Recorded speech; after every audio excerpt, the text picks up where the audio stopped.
okayfm 101.7. Hey, Honorable Fuseini Donkor Ankani MC Setre Afram Plains. Yaka said we're Deputy Director, National Service Secretariat. Ena say wo. Honorable Martin. Yeah, well, come and promote you can say you are doing. Where do you in Nana Kwamiamo? Oh, Kwamiamo. Yes, sir. Anyway. Me history lessons. Me yaka child so oma me nyina so kakana. So kwakun sam ne ya me depa. Akase kwakun sa nya history. Ade na omo ye ne na ano no. Omo be so omo sa ye bi wo Burkina. Nti nya history say ya ba present tense. Omo da so aye. okayfm Omo nya sakrai. Now we have bet now say ya mo yakoni say ya Honorable. That is the problem. Entina before say the call by His Excellency say even a man penny for which say Niger, Burkina, then as for na ye could yen answer. We invite you almost Sambra ECOWAS near to more for panel. I think say it's something the ECOWAS should embrace. Because you be Janus, one of France for us, I could say puppet BH. No, I could to Traore. But Nankaye, my Traore at Naho, near to no foe. Would the nephew Rosoja Tadiano? And you ma Wigan, a young man for it there. Into the Ratadian and the end to so, but yet to about Traore in Kobe far. Or far name of Afridia, you use parliament, but civilian rule, not by Yema. That is progressive.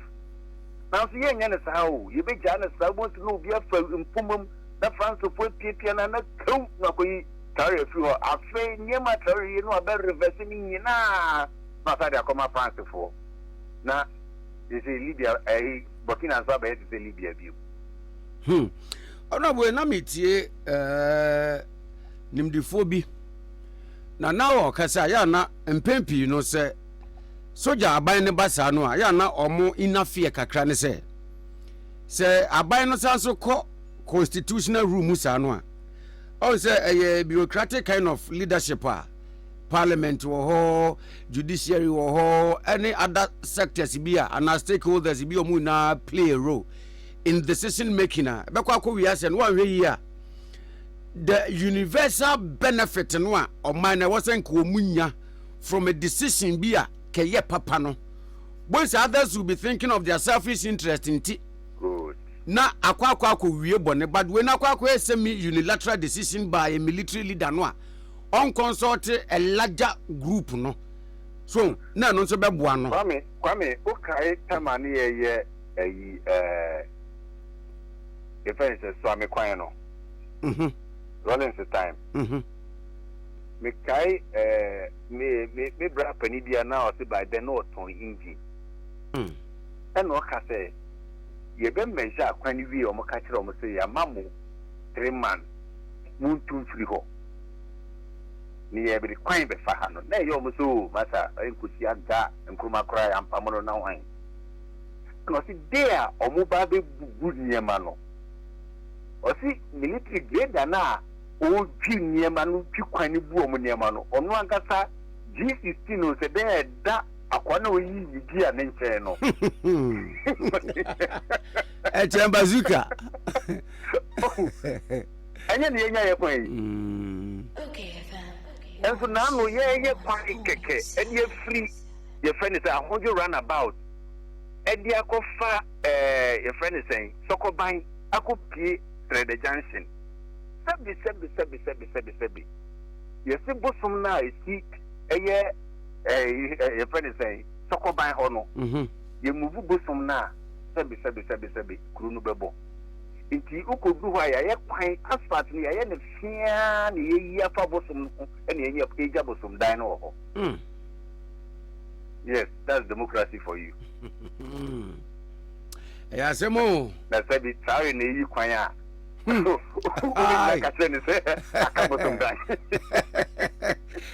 no bosom ni na be baby afa so you see so into the best in the center ECOWAS be accepting as back the way and why ni as soon as possible return Burkina to civilian rule. Wow, so Ujina said the Abaya won't Yama Basabata, you know. We are academic go there, ECOWAS Crabber supporters a white Jina. And your France is dead. What you say? And your France is dead because France still wants to take control of Burkina minerals. You know, obey you do all the Francophone countries to fight us. But if we stand united as ECOWAS, yes, yeah, decision here. Anka yako yedimu. But instead of our kind, you know, can I me the power? Some person did throw Nyanza. No more could be our as a cook or PM chromantum. Omuya just started, I don't know how nobody are going to see and say, Nikum for 9 CM penal. Anyway. I'm not better say no pain now. We're away from Burkina ne and one sense to me. Now, your National Service Secretariat. Ya tell some debia. Ye di won komo production, ye di won komo na me so. Now no ya by the grace of God, me nya kwanko Israel. Na ye bon komo kakra. Now we young guys, and young girls. Na ye recruit to to military. Ana soja mu no mu kutekutatuo ne nam tama yen ko na sa tam na no me Gaza ntokwa no mu aye den pa no tibika rotra bi kura koda ye kura e wo Galilee sei na wo mu de Israel fo wo mu wo portion no a ben ntokwa no aba begu ho tina security title ho pa yenya ni ntia se National Service Secretariat sa na mo bi na mutu says obi ye university na se o ye National Service wi a anase ehun behia se nipa no ebeba national security mu dia yeti ye nokra ni ntire mu me da sipi ma menchia woni watie fo bi na me na wa say me de pass o ma the Israeli the friend say program no ODBM fato na Israel peculiar problem Israel quite to say Sabi Ebura wafifi wo nkukontem you know right from infants no say Eburu na just born ho ban because of the unique peculiar geographical area Israel finding the hono he is surrounded by hostile enemies all fronts north east south and west so you know Sabi udi 13 years awo Israel just a military training until by 18 you decide whether you want to be Air Force, Navy, Special Forces, deben no we decided. But by 18 years dear now we soldier near omani hiawa the hian say you must be able to do something. That is the Israel story. Ghana no near war, ye papa Nkrumah pencil, near war young pioneers, near war the scouts. Kwamiamu, cast your mind back. The young pioneers days, the young scouts ni na 4 days, no, any ne, emeburu suni ye by night saying. We need to make well if you have averted your mind to it. Okay, na imagine the super. Because that time no ye free communal labor absenteeism no need so to say net.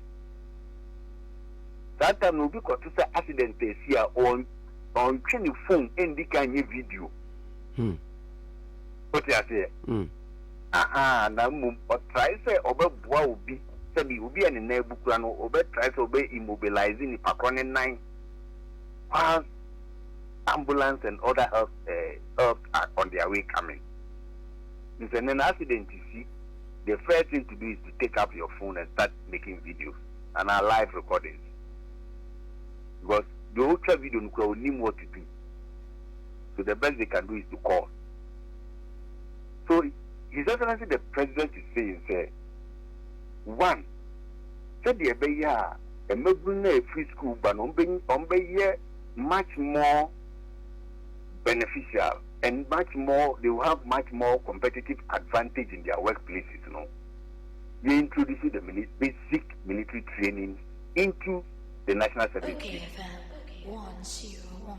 Basic military training, and necessarily training military officers, or are we training paramilitary group? No. We training service personnel in National Rapid Emergency Response Program.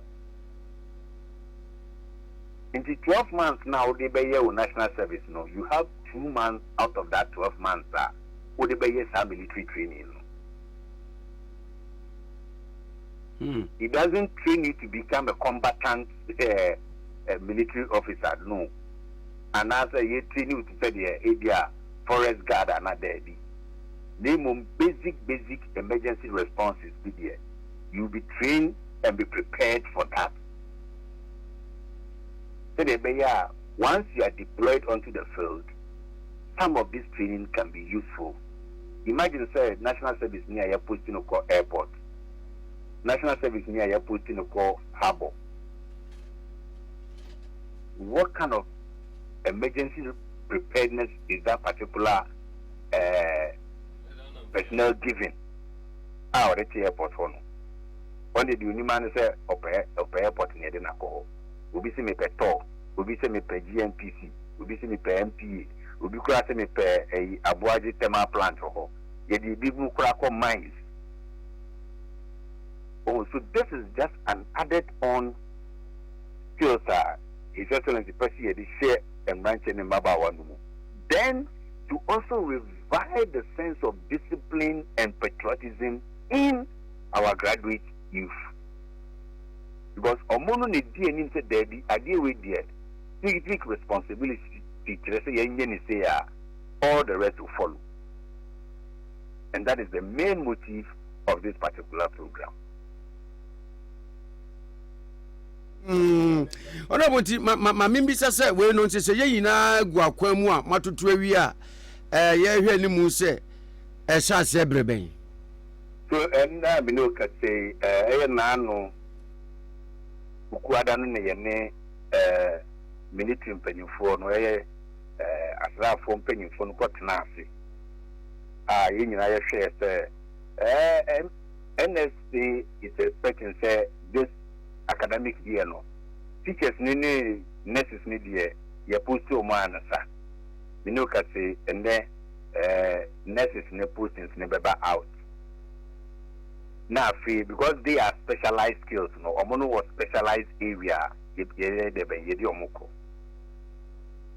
now free abeka about 150,000 now almost to free the universities eba any polytechnic omono na out of that number because of the numbers involved any the military facilities for training now are available in yeli military na kwa ajunkrum say aben yendi kan enye piloting and share the modalities how are the nebako into out of that number you be a random selection of 10,000. Of course, it's going to be based on your health, fitness, and all those things. Now, 10,000, you decline at your monashas here. They will also be deployed into some of the strategic security installations. Then we see their output. Then going forward, no, a mandatory, let's just say 12 months now by your service, no, 2 months will be the in batches. We move no move your moody, no more bar. Nay, or more for no, so a dear,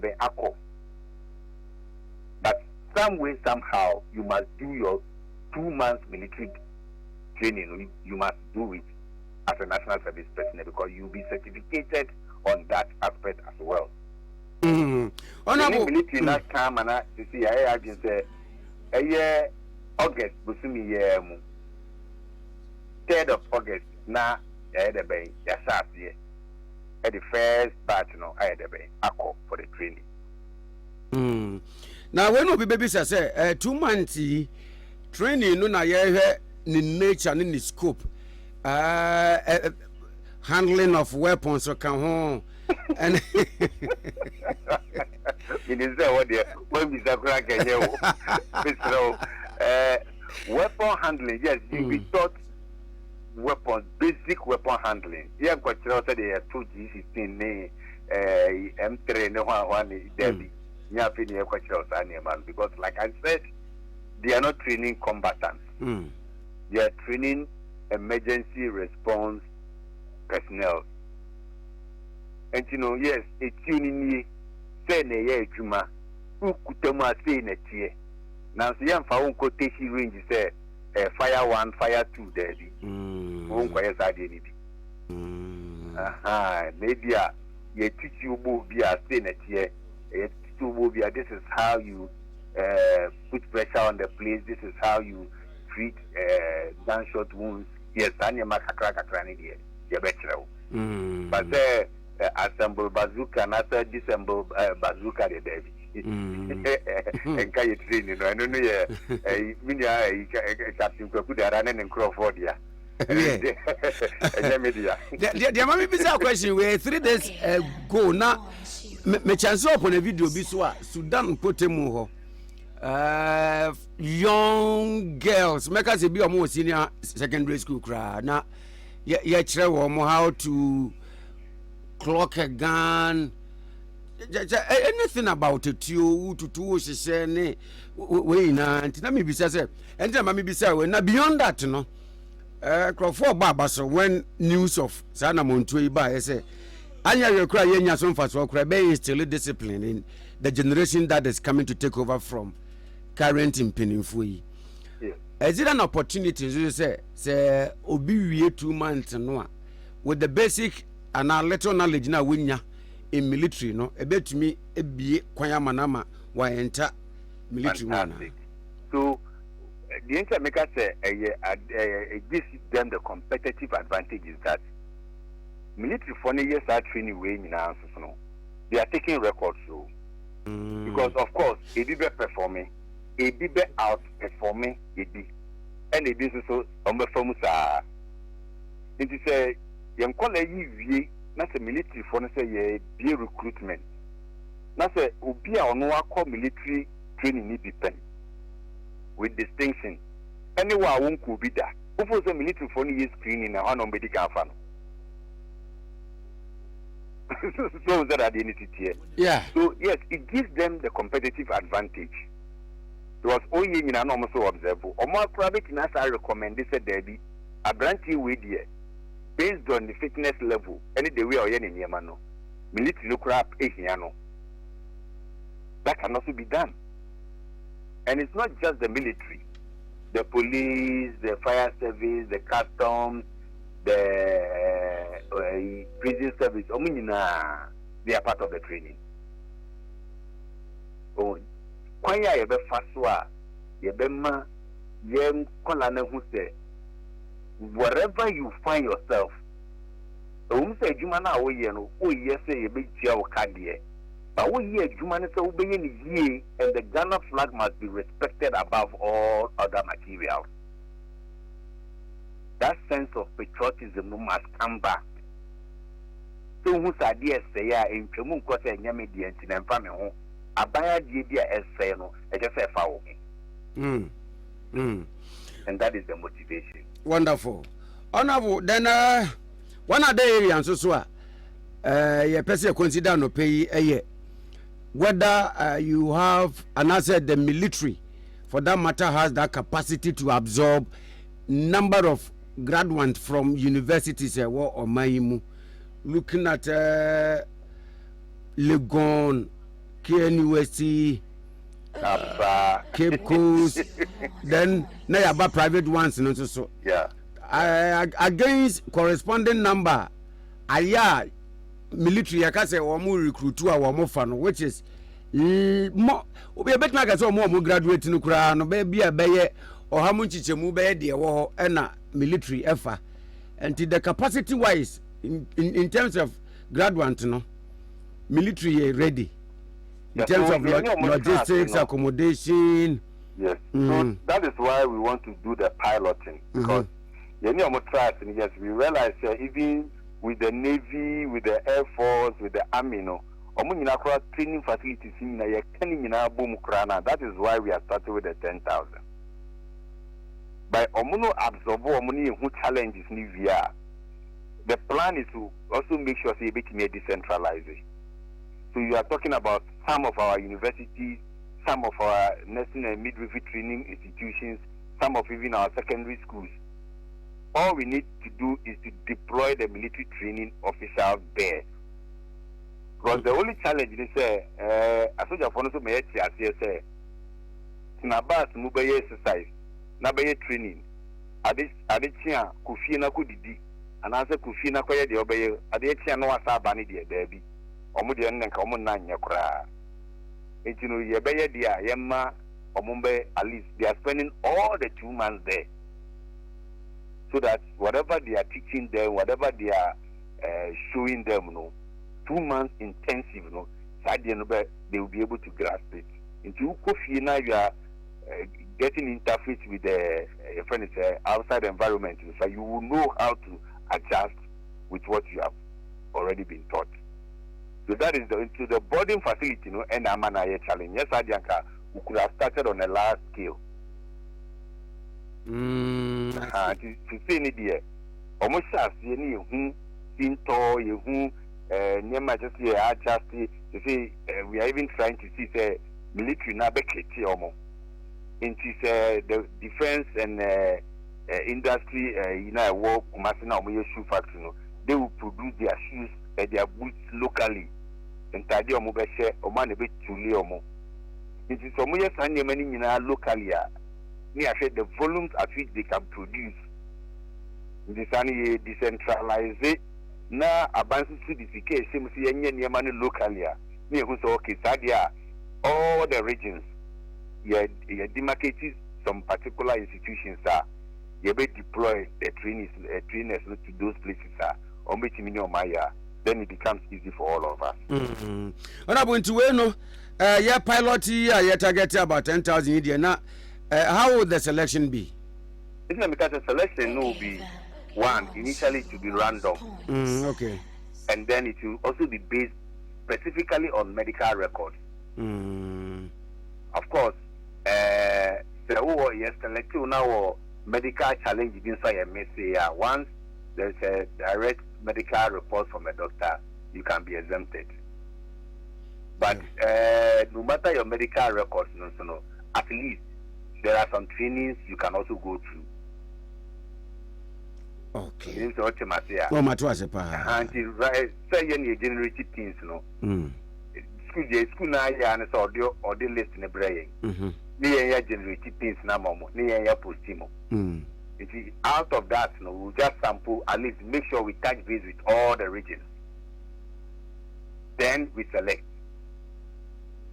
And you're selective here, then they will be the first beneficiaries. Okay. And so monocoba the NHS they have fulfilled their own. Now mono you're putting with the more they cut 2 months be I just say Mosono Mupa can be super rich momo. You will move back now more on Mosomoko. Saka crack compense.